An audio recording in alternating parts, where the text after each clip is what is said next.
है ना एकदम सफ़ेद और मुलायम इडली। तो ये इडली आप भी बना सकते हैं। तो हेलो फ्रेंड्स, स्वागत है आपका बच्चे मम्मी किचन में। और आज हमारी किचन में बनने जा रही है इडली।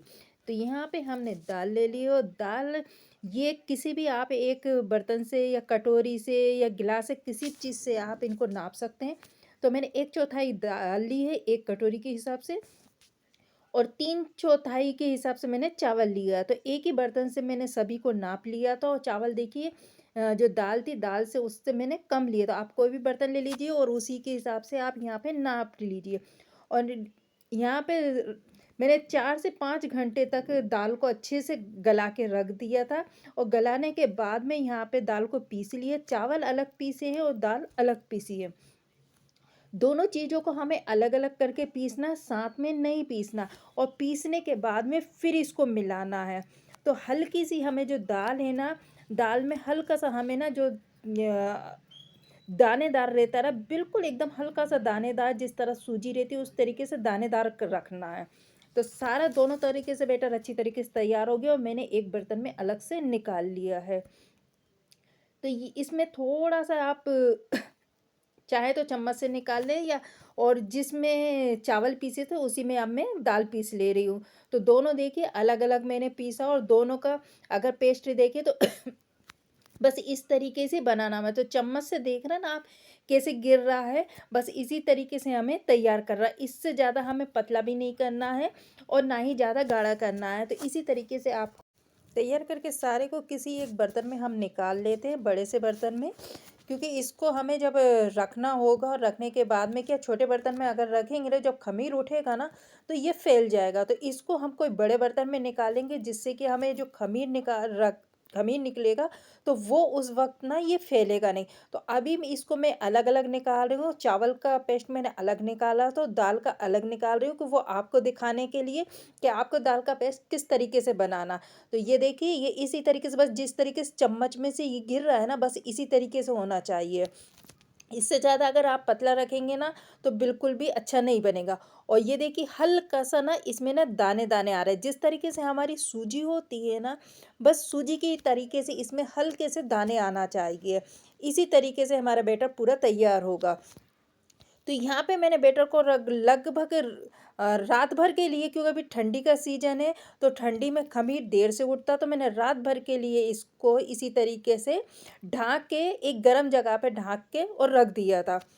और फिर उसके बाद में चलिए, तो यहाँ पे हमने सारी जो साँचे थे उसमें ऑयल लगा लेते। ऑयल लगाना ज़रूरी है, अगर ऑयल नहीं लगाएँगे तो ये एल्युमिनियम के साँचे हैं। मेरे पास में एल्युमिनियम के साँचे थे, स्टील का नहीं था, तो मैं एल्युमिनियम के साँचे में आपको बना के दिखा रही हूँ।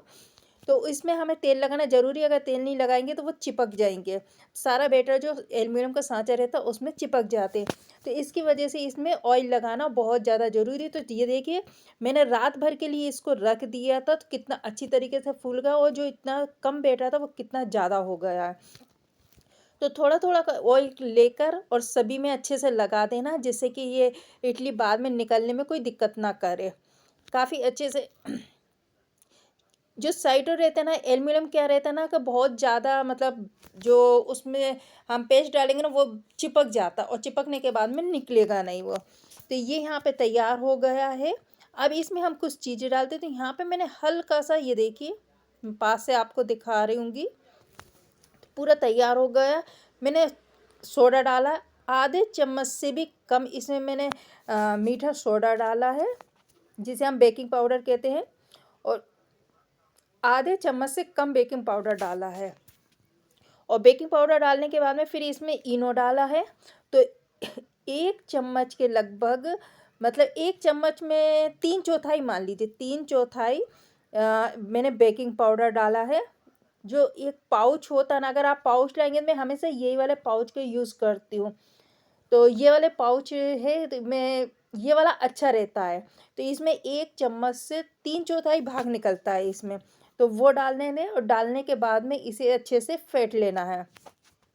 फेंटना हमें एक ही दिशा में, अलग-अलग नहीं, उल्टा राउंड नहीं लगाना, थोड़ा-सा पानी डाल के, जिससे कि जो इनो है वो इनो में अच्छी झाग हो जाए, और एक ही दिशा में अच्छे से फेंट लेना। 1 या 2 मिनट के लिए हमें इसे अच्छे से फेंट लेना है।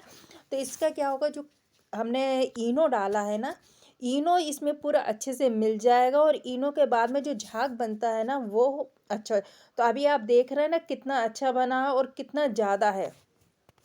जबकि हमने 1/4 हमने चावल गलाए थे, लेकिन फिर भी देखिए कितना बन गया। तो चलिए इसमें किसी भी चम्मच से या कलछी से किसी भी चीज़ से आप ये साँचे में अच्छे से और हाँ, एक बात का ख़ास ध्यान रखना, जो साँचे में आप भरेंगे ना, तो वो साँचे ना पूरे ना भरें, थोड़ा-सा उसे खाली रहने दें, क्योंकि जब ये हम पकाएँगे इसको ना, उस समय ना ये इडली ना पूरी फूल जाएँगी और फूलने के बाद में ना वो जब एक साँचे के ऊपर एक रखेंगे तो वो ख़राब हो जाएगी।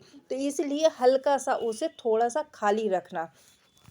तो यहाँ पे मैंने जो इडली बनाने का साँचा था उसमें 1 से डेढ़ गिलास पानी मैंने पहले ही डाल दिया था और पानी डालने के बाद सारे इडली के साँचे लगा के इसको तैयार कर लिया और यहाँ पे आँच पर रख दिए।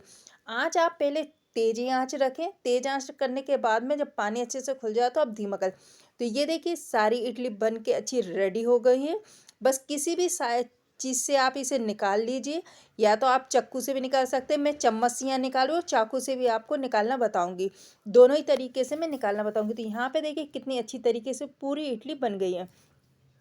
अब चाकू से मैं निकाल कर दिखा दे रही हूँ कि जिसकी वजह से उससे भी आप अच्छे से निकाल सकते हैं, और अगर आप किसी और चीज़ से भी निकालना चाहें तो वो भी आप निकाल सकते हैं। बहुत ही आसानी से ये निकल जाती और बनी है ना एकदम सफ़ेद, और ये बहुत ही ज़्यादा मुलायम बनी और इसकी जाली भी मैं आपको दिखाऊँगी कि इसमें जो मतलब जाली जो पड़ती है ना, वो एकदम जाली बहुत अच्छी तरीके से पड़ती है। अगर आप इस तरीके से बनाएँगे ना, तो इस तरीके से मैं गारंटी लेती हूँ कि जो जाली पड़ती है ना, वो जाली बहुत अच्छी पड़ेगी इसमें। और इडली आपके खाने में भी बहुत ज़्यादा स्वादिष्ट लगेगी और देखने में भी बहुत ज़्यादा अच्छी लगेगी। बस इसी तरीके से आप बनाइए एक बार, तो आप हमेशा ही इसी तरीके से बनाएँगे। तो चलिए मैं आपको यहाँ पे ना जाली दिखाती हूँ कि कितनी अच्छी तरीके से हमारी इडली की जाली पड़ी है। तो और सॉफ्ट देखिए कितनी मुलायम है, जो इडली रहती है ना मुलायम। और ये देखिए पास से मैं आपको दिखा रही हूँ तो देखिए पूरी खस्ता, मतलब अंदर से जो जाली पड़ती ना, वो जाली देखिए कितनी सुंदर जाली बनी हुई है। बस इसी तरीके से आप भी बना सकते हैं और इसी तरीके से आप भी बनाइए, ट्राई करिए, अपने बच्चों को खिलाइए, सबको खिलाइए, चाय नाश्ते में, डिनर में। और ये बिना तेल का रहता है तो बहुत ही ज़्यादा हेल्दी रहता है, क्योंकि ऑयल इसमें हम बिल्कुल भी यूज़ नहीं करते हैं, तो ये बहुत ही ज़्यादा हेल्दी रहता है। तो और साथ में ना मैंने यहाँ पे नारियल की चटनी बनाई है, और नारियल की चटनी में मैंने आज ना थोड़ा सा कुछ अलग तरीके से बनाई है कि नारियल की चटनी बनाई और उसमें ना थोड़ा सा धनिया डाला है। क्योंकि हम नारियल की चटनी तो वैसे आपको पता ही है कि मतलब हर बार ही हम अलग तरीके से बनाते हैं, मूंगफली डाल के या आप चने डाल के बना सकते हैं। लेकिन इस बार ना मैंने उसमें थोड़ा सा धनिया डाला है, तो धनिया डालने से ना वो चटनी कितनी सुंदर लग रही है, आपको मैं दिखाती हूँ आगे। तो आप देखिए ज़रूर कि वो चटनी कितनी सुंदर और कितनी अच्छी लग रही है। और इडली के साथ में नारियल की चटनी जब तक ना हो ना, तो इडली अच्छी लगती ही नहीं है। सांभर की रेसिपी मैं अगली बार लेकर आऊँगी, सांभर की रेसिपी अभी मैं इस बार लेकर नहीं आई हूँ। आप लोग कमेंट करना तो मैं सांभर की रेसिपी ज़रूर लेकर आऊँगी। अभी सिर्फ मैं इडली की रेसिपी लेकर आई हूँ, इडली बनाने की, कि इडली।